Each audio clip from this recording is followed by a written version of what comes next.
Mark, I'm going to take what Steve said there and run with that ever so slightly, because I was going to put the same question to you, but actually one of the things that Steve mentioned was this shift in value perception of what field service is. And there was a bit of a kind of dual kind of set of trends coming out here as we looked through the research. One of the things that came out to me was we asked this, the response base. Service excellence has historically always been a key differentiator for winning and retaining business. Do you think the pandemic has changed that? I.e., is there a shift in value perception?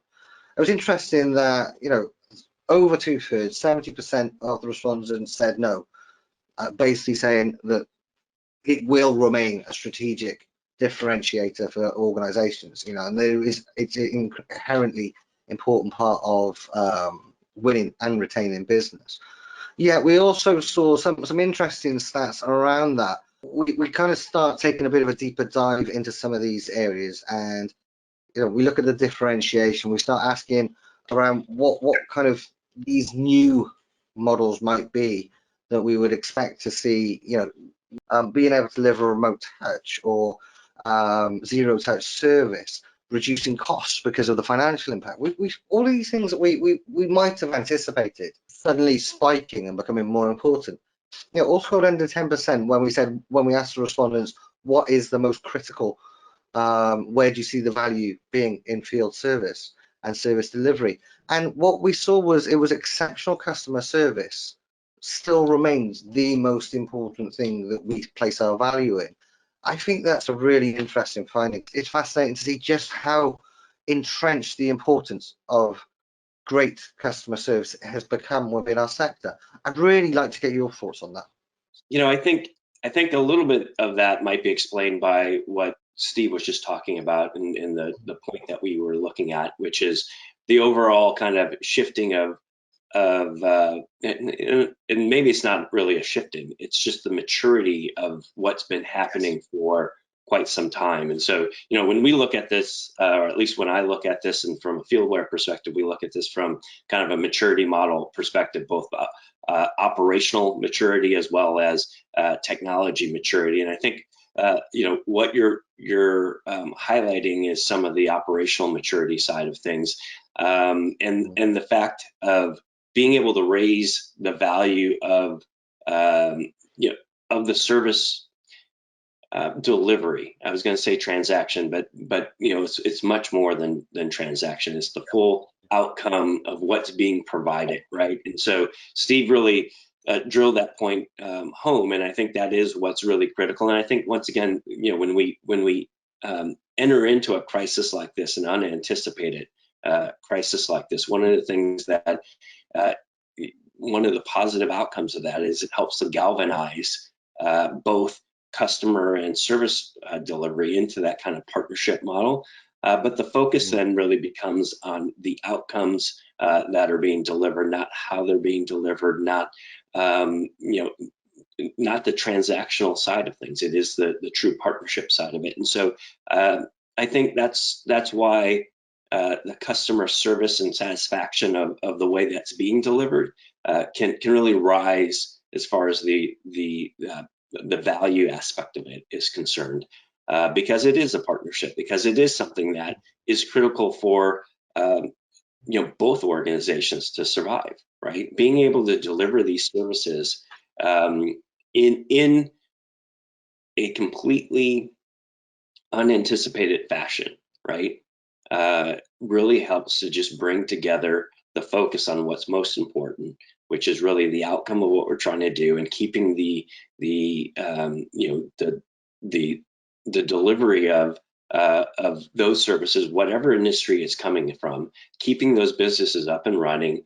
And then the reciprocal side of it is, being able to create a delivery model that works for both. That's mutual. It's symbiotic in that way. Both organizations need to be able to survive to get through this for the global economy. Processes, the technologies. That's where we saw perhaps. Technology is a great example here. We saw the ability to deliver remote service or even zero touch. We saw mass adoption faster than anything that I've ever seen. And we'll touch on digital transformation a little bit later as well. But in that one specific area, because of necessity, how do we serve our customers without being able to actually get on site? How do we do that in a lockdown? I mean, let's just look at the statistics. Adoption of the type of tools that allow you to deliver service with a zero touch or remote service, we have already seen 76% of the companies in the response set. And again, this is a very, very broad response set. This is a very, very wide-reaching study. So this is a very, very good snapshot of global field service delivery. And over 3/4, 76% of companies stated that they now have capabilities to deliver that. And then of those, over 2/3 of those, 67% said they implemented these processes, these tools, as a direct result of the pandemic. And then furthermore to that, if we look at the companies that stated that they hadn't yet invested in such tools, over 3/4 of them were planning to do so and add those capabilities to their field service delivery within the next 6 to 12 months. So we're looking at pretty much almost within the space of 12 months, we'll have gone from it being a very, very niche best in class. It was emerging technology. I think one of the big things here was the technologies were in place. It's just they hadn't had the mass adoption. Yet 12 months later, because of necessity, we're going to see pretty much mass adoption of these tools. Now, the question I have and the question I'd like to bring to both of you is, what does that mean for field service organizations? What does that mean for the service director sitting watching this at home right now, in terms of how do we, one thing I keep coming back to is this redefining, the redefinition of the value of service. And do we go remote first as default? Because there's a huge argument for that. You know, it's the uptime argument. We can get the uptime up there. We can get an awful lot of quicker resolution. We can improve first time fix rates potentially because we've got that data coming out if we're plugging it into IoT, which we'll look at. Yet, I've spent so long, and I firmly believe this, talking about the value of the engineer being far more than just, as we used to say, a guy with a wrench. Now it's a guy with a tablet, but it's a pair of hands on site. You know, I've been a firm advocate for the engineer being subject matter experts, a firm advocate for the engineer being, you know, a true ambassador for the brand and for being a trusted advisor for the customer. That is something that I think we may lose if we go too far into remote first. So that's why I'm really keen to get your thoughts here. But again, let's just really reflect. One question I thought was quite pertinent to this part of the conversation was, we asked the respondents, do you think that customers will still perceive a greater value in face-to-face service engineer call than remote services after the recovery, after we've built this new normal? And still 48% of companies, 48% of the service leaders in this study said yes, there will be greater value in face-to-face engagement. And I think that that's an interesting statement. And I think equally as well, because I think that we may see a bit more of a hybrid model. I think remote is here and it has advantages, like I said. But 39% stated that they saw equal value in both. Only 13% said they would see greater value in remote services. Now, why, Steve, do you think that is? And is that a shift in, you know, are we just in the middle of a flux where we're going, we're breaking molds all over the place? Is that just we need to change our perception, or is there still an inherent value in face-to-face interactions? Steve, let me get your thoughts on that. Yeah, I think, well, firstly, we are in a state of flux. Yeah. Also, the survey was cross-industry, so there'll be certain industries where the type of technology remote is better suited, and as a primary, sometimes a primary source of resolution.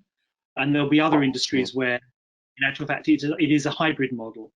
It is the ability to engage with the customer remotely, to better triage the requirements of the fault, try and resolve it remotely through remote diagnostics, as well as analysis of remote data, not necessarily asking the customer to do anything, but being able to interact with the data and for the customer and to give the customer feedback whilst that's going through. I think it's interesting. In my dark past of my career, I worked in the contact center world and in a very technical role where it was quite common to dial into a call center and try and fix the software remotely, and then only send the engineer going on site. And what we're seeing is that now is that many more technologies have, through sensors and enhancements in their core products, are allowing that remote data access, which was never available before. And also with technology, the expert isn't necessarily sitting in the back office. The expert is the field, is in the field, is a technician.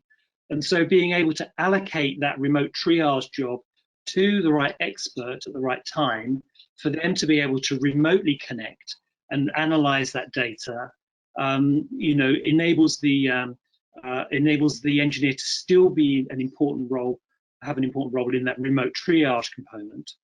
And then when they do go on site, they do, as many of the respondents says, that engineer is the representation of the brand. It is an integral part of the value that's being delivered to the customer when they're actually performing that work. And it does give, for many customers, it gives them the opportunity to have the engineer to re-cement the relationship and to look for cross-sell and upsell opportunities, which are not things that are done remotely. So I think there is an element of flux that's going on, but I think it's much more of a hybrid model, which is a natural outcome, evolution of outcomes-based support, where the expert is not necessarily in the back office, is remote, and is able to access all the systems through digital transformation, triage it. Either they're going to go to site or another technician is going to go to site.